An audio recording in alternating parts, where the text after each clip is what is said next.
I just wanted to thank everyone again for coming and to thank our wonderful speakers for their presentation of the facts to us tonight. Thank you again.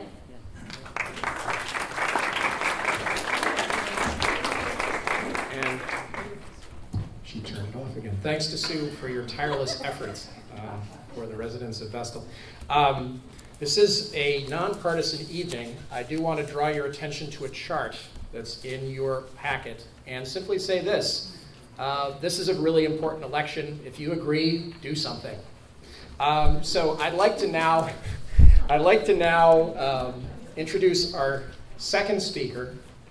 Elizabeth Radow is the managing attorney of Radow Law PLLC, and her practice is focused on commercial real estate finance, construction, and energy law.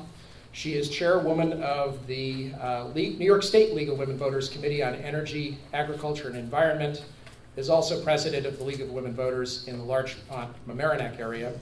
Among many articles that she is the author of is one that's in your packet, which was the cover on the New York State Bar Law Journal back in November, December of last year. That's the Homeowners and Gas Drilling Leases, Boom or Bust. And her research has been sourced and cited in a number of places, most particularly in Ian Urbina's piece on drilling down, which I was actually just mentioning to a scholar in the room as a really good source for documents and documentation on this issue. And as you've already heard, she foreshadowed the nationwide story that was on Susan Arbetter last summer. No, this summer. She's going to focus today on how gas drilling can impact the market value of our home investment and our tax base. I'd like to welcome Elizabeth Radow to our podium.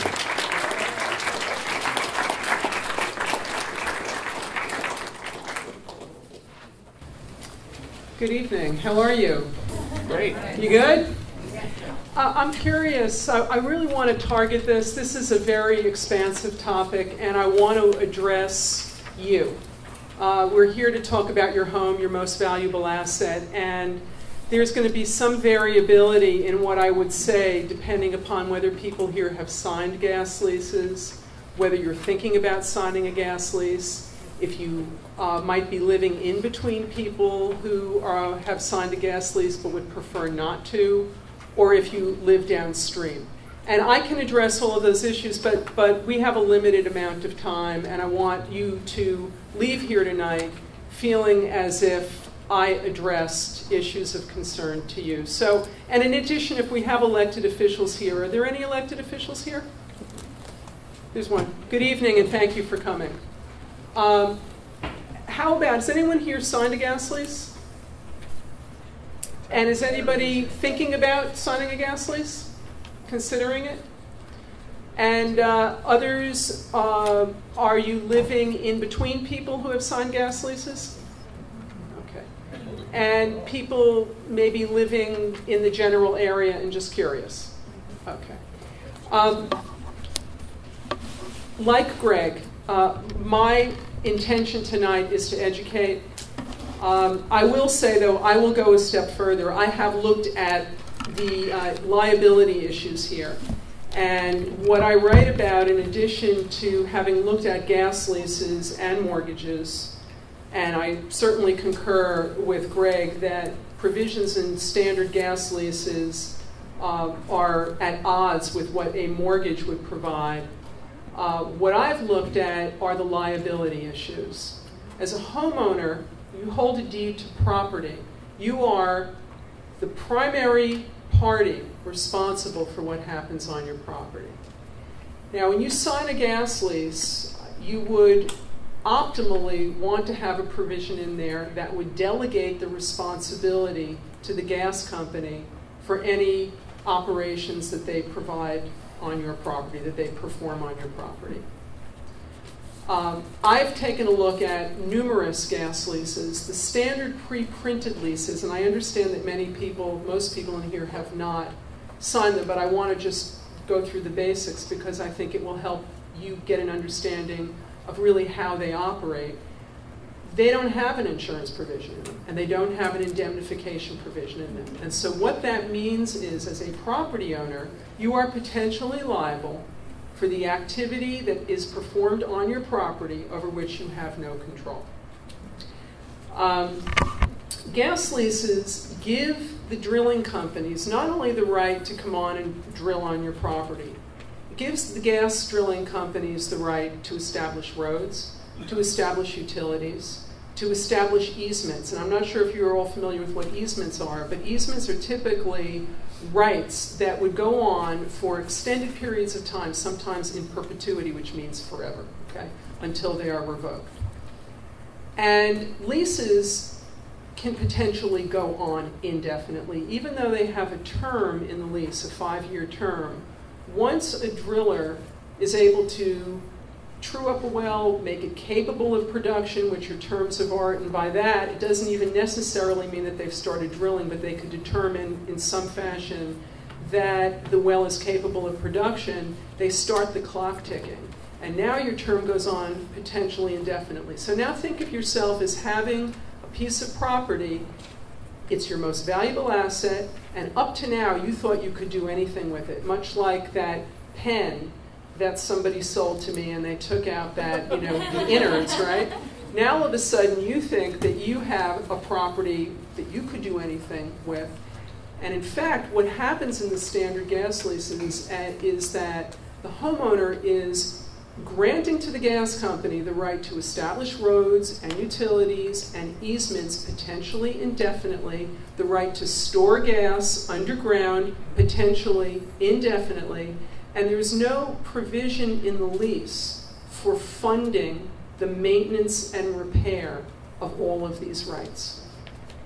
And you have not delegated to the gas company the responsibility for these obligations, which means you remain potentially liable for all of this.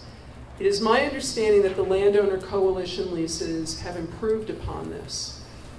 That may be the case. So let's take a step further. Let's assume that you do have an insurance provision in your lease, and assume that you have an indemnification. Now let's take a look at what the gas companies have. I've taken a look at Form 10Ks. Those are documents that are filed with the Securities and Exchange Commission. If you ever invest in stock and you want to take a look at a company and how they perform, if you look at the Form 10K, and those are attached to the annual reports. If you go online, you could look up Cabot Oil, you could look up Chesapeake Oil, you could look at Range Resources, and in the back is a Form 10K. And within that 10K, they have something called the risk factors section. And in the risk factors section, and I brought it here, I can show people afterward if you're interested, they list what the risks are, okay? And the risks are, you know, I don't want to be dramatic, but the risks, this is an inherently risky practice. And I know that the industry does characterize this as something that is safe. This is not an inherently safe practice. This is a heavy industrial practice. And what distinguishes this from practices that have gone on in the past, because we often hear that we've been doing this for 100 years, so what's the big deal? Here's the difference.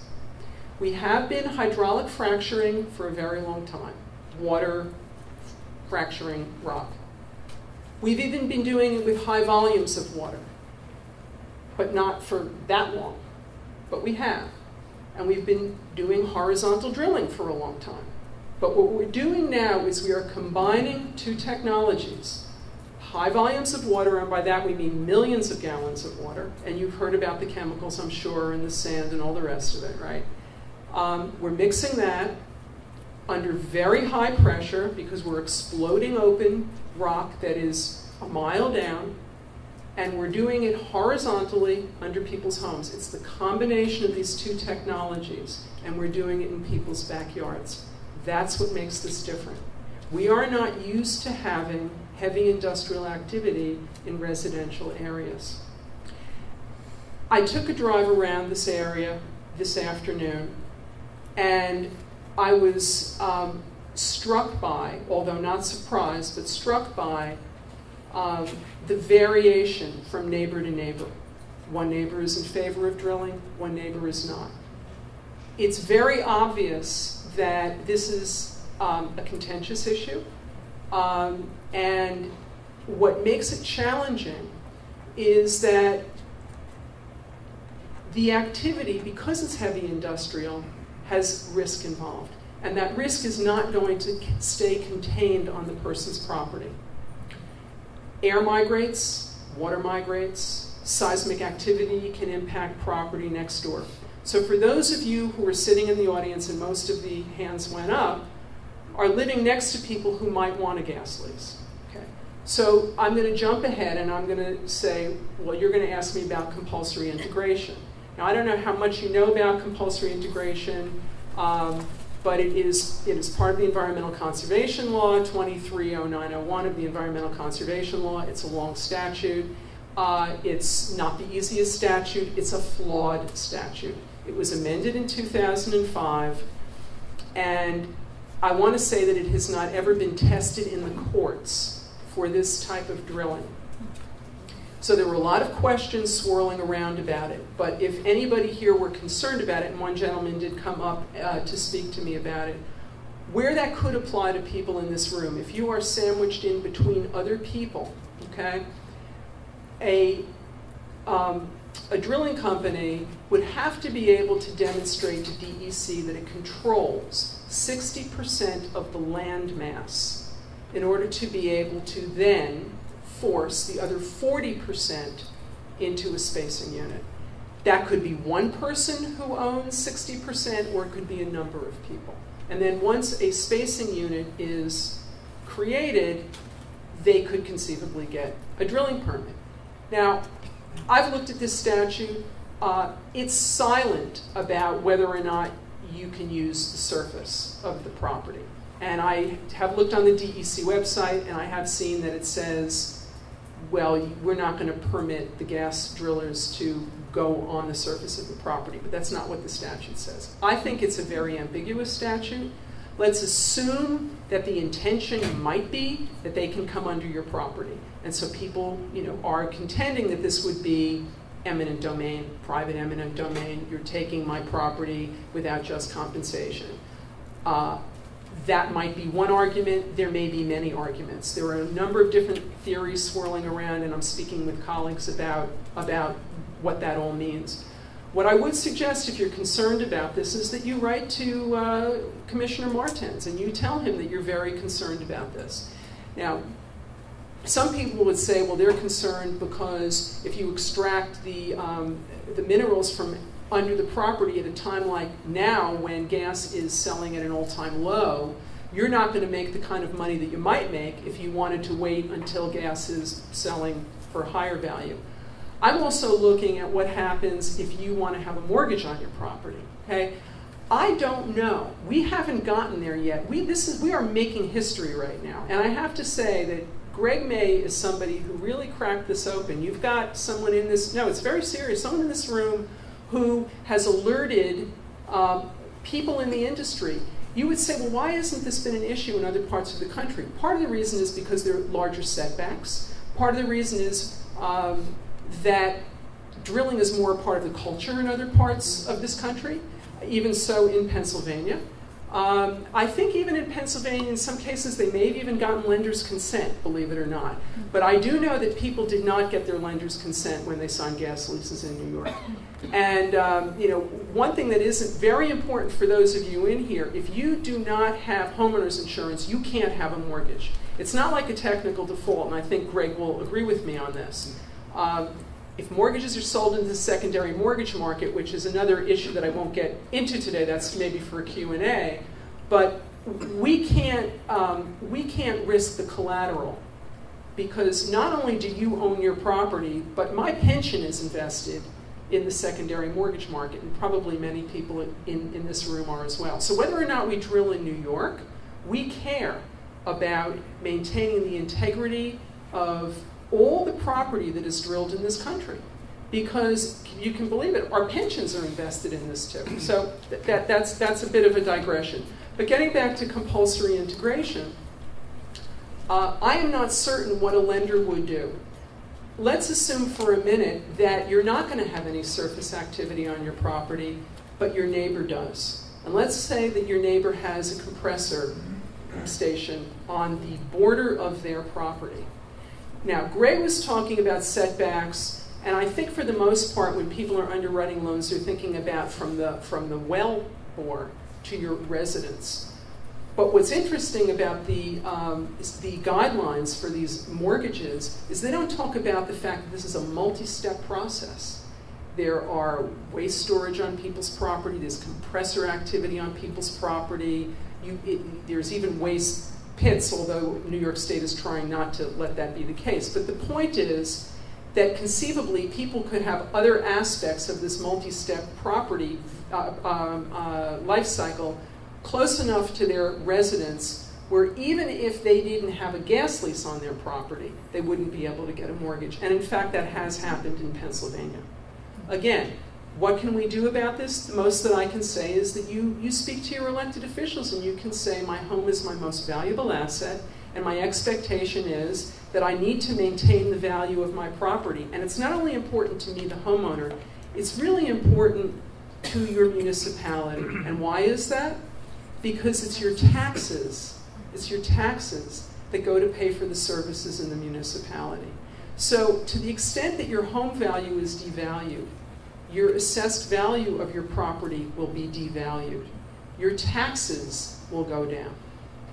Maybe that's too simplistic, but I think that is most likely, let's just take it on faith, that if the value of your house goes down, the amount of taxes that you collect will go down. Now, recently, in preparation for this, I understand that it was said that, well, in Pennsylvania, properties are not having a problem with their value. So it's not so that we couldn't sell our property at a premium. Well, there's a very interesting study that just came out of Penn State.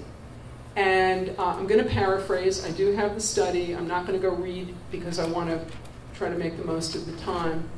But paraphrasing this, it is true that there are people in Pennsylvania who may be making good money on their property. They don't live on their property. Okay? So when somebody is an absentee owner, it may be that they don't necessarily care what's going to happen on their property. But in time, there is little question that as the minerals are extracted from the property, the closer one is to drilling activity, there is no question about this. It's documented the value of the property will go down. But getting back to Pennsylvania and the Penn State study, they demonstrated that the majority of the royalties in Pennsylvania are going to either absentee owners or a very small number of owners. They may be corporate owners, I'm not entirely certain, but these are not everyday, ordinary property owners that have a quarter acre of property. 90% of the property owners are getting 11% of the royalties. And the balance are going to people who are either not living in state or people who have very large tracts of land. So when you think about, well, what does that mean? What does that mean? What that means is the people who own the property aren't voting. And they don't necessarily care, okay, not necessarily, about what happens in the municipality. That's probably distinguishable from what's going on here, although I did drive by some properties today that are owned by commercial interests. Now we talk now about we want independence from foreign oil. I have here an article that talks about, and they call it independence. And this is just a list of the countries that own leases in America. So this is kind of a twist on all of this, but American companies do not necessarily own the gas leases on our property. We've got Australia, we've got the United Kingdom, Netherlands, China, Norway, India, Netherlands, France, Australia, China, Netherlands. And the states are Arkansas, Louisiana, Nebraska, North Dakota, Ohio, Pennsylvania, Texas, Louisiana. Chesapeake, as many of you may know, has a presence in this state. And Chesapeake is over-leveraged. And by that I mean they have borrowed so much money that they have to be selling off their gas leases now in order to pay back their loans. And to go back for a minute, gas leases are not only for gas drilling. And Aubrey McClendon, who is at the helm of Chesapeake, has even himself said, the money really isn't in the gas, it's in the land leases. We grabbed up the leases, we said we thought we had a good deal here, come on people and invest, and then they started so-called flipping the leases. And what has happened now is now you've got Chinese interests, Norway, what have you, who may control the drilling activity in the backyard of anyone here that has a gas lease. And one of the challenges is when the drilling happens, if you want to know who is drilling on your property, it's not clear that if you go to the recorder's office, you're going to be able to figure that out. So when we get back to the liability issue now, okay, you have someone drilling on your property, and if something should happen, you want to be able to figure out who do you talk to. So first of all, you may have a challenge even figuring out the identity of that person. But going back to the 10Ks that I mentioned, I took a look at these 10Ks for a number of these publicly traded companies. These companies aren't fully insured. And it's very difficult to get full insurance. Even nationwide, going back to when Greg was speaking about this, they can't even quantify what the risks are. And of course, it doesn't make sense for a homeowner's policy to be insuring drilling activity. Of course, that doesn't make sense. But what's important is when they're not going to renew your policy. Okay? So what are you going to do in terms of recourse? If you don't have the protection on your property and you've got someone drilling on your property, or maybe even next door, because maybe many of the people in this room don't want to have the drilling activity, what I would say is this is where it's critically important that you communicate to DEC, you can communicate to your elected officials, to Governor Cuomo, that we should not be granting any drilling permits until we know that the gas industry is going to be fully funding their operations, because otherwise we're going to be subsidizing that. I would say apart from even being independent from foreign oil, which it really isn't, because actually we're probably going to be shipping it overseas right now because I think there's more money in that. We should just be independent from fossil fuel altogether, right? I mean, I don't know if you happen to see this in the Times this weekend, but this is a cooling unit in a power pollution in the internet. We're a paperless society and we feel pretty good about that, right? Well, the amount of money that we spend to power our computers, it's formidable. And so why couldn't Binghamton and why couldn't the Southern Tier be the place where, renewable energy powers, why not, right? We can do this. We're very smart in this country, and I've got 5 minutes. So let me just see what I didn't get here. Okay, I want to talk about, there was a really interesting article in something called the Smog blog. Oil and gas leases create conflicts for FEMA.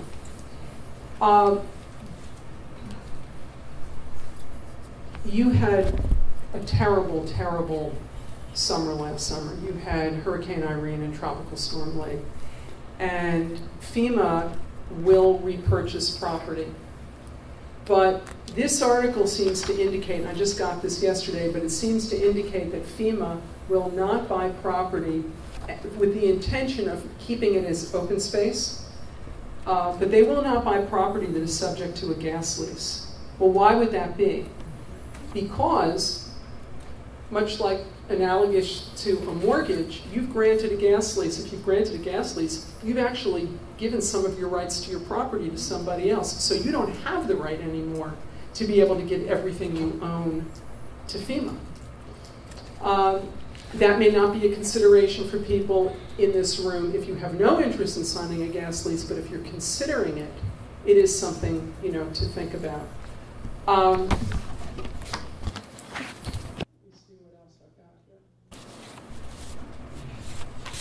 here. In Ithaca, New York, they've done excellent work taking a look at preparedness from a taxation point of view.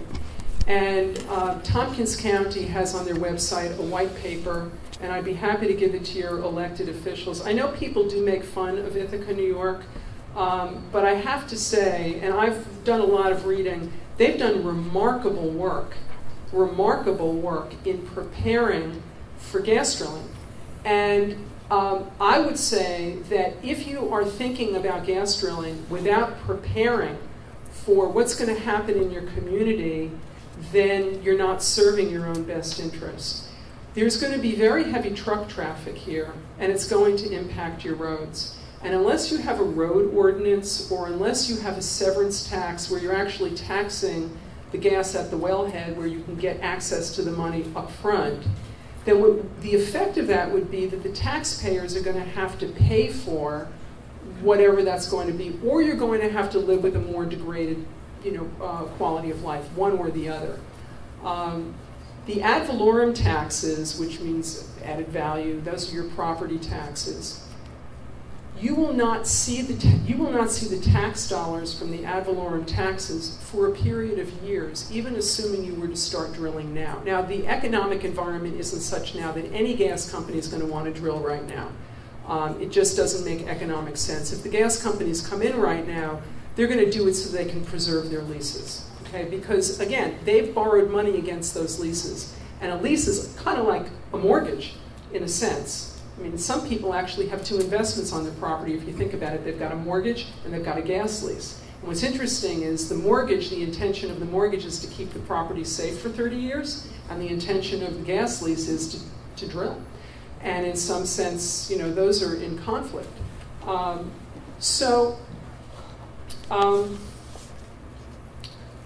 Just in conclusion, there are obvious challenges here, and my sense is that people in the room are saying, well, what do we do? I think the governor is listening now. I really do. I think with people like Sue Rapp and Adam and Greg and other people in this room, we are speaking very loudly that if this were something we were going to do, we need to make certain that it's not going to impact our natural resources, that it's not going to impact the value of your property, that it's not going to impact your tax base. That gas will be there. If there ever is a technology where we can determine this, where neighbor can live next door to neighbor, and one person might be able to decide that it's going to be okay, but it's not going to impact the person next door. Under current technology, based on my own research, I don't see that that's possible. So I can tell you that I think that we want to make certain that if we are going to drill, that we delegate the responsibility to the gas company, but it's going to require everybody in this room writing letters, which is not fun, but that really is the only way to make the change. And because the citizens of this state have spoken about our concern about our property value, and that we do not want to subsidize this operation. It's fine if we're going to make income, and I do believe there are people that are making money, but if we do not look at the expenses, and they will be formidable, there's going to be emergency response, there certainly are fires, they go on for longer, the road repair, I'm sure people have heard about the leaked memo that was, hundreds of millions of dollars. These are going to be costs that are going to impact right here. And of course, you've got agriculture, maybe not right here, but you do have it in the region. You've got Binghamton University. You want to keep students coming here. You've got other economies that you want to keep alive. And you certainly want to infuse your tax base, and I understand that. And so the question is, in communicating with your own elected officials, how do you do that in a way so that your pocketbook, isn't taxed, and if the money coming in is something that you're able to keep in your pocketbook? Thank you.